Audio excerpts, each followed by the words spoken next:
back to Old News. I'm your host, Victoria Ann, and this is my co-host and brother. I'm Edward Ann.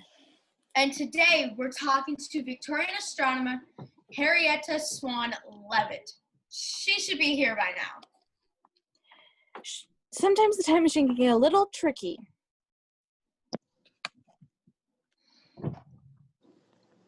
I'm here. What's the first question?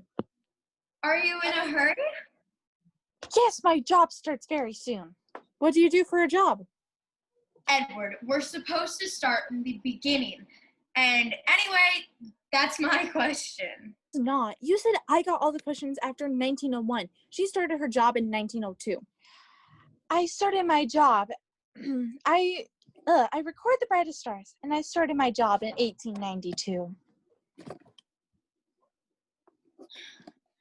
It must be a lot of fun looking through the huge telescope at Harvard. That's where you go to college, right? It is a lot of fun looking through the telescope, though I've only gotten to do it once. And no, I went to Harvard Annex, the sister college to Harvard. What do you mean you've only looked through it once? Don't you have to look at it to see the stars? No, they give me pictures. In 1892, of course, they were amazing inventions, one that I think will be used for hundreds of years to come. It would be handy if they were a little smaller and easier to transport.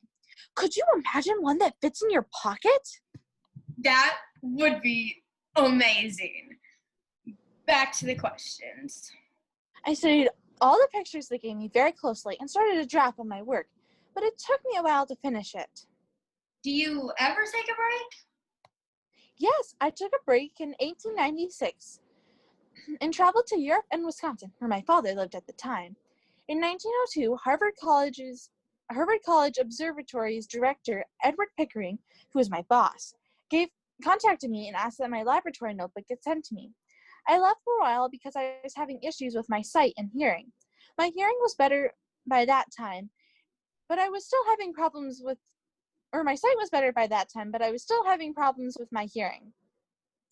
So I asked Pickering if he knew of any warm astronomy jobs. He didn't know of any, but offered me a full-time job that paid 30 cents an hour. I took the job and worked very hard on my calculations. I take winter vacation and return in the spring. Whatever happened to your laboratory notebook? I worked very hard on it and published it in 1912. That's all the time we have. Thank you so much for coming. Have a safe trip home.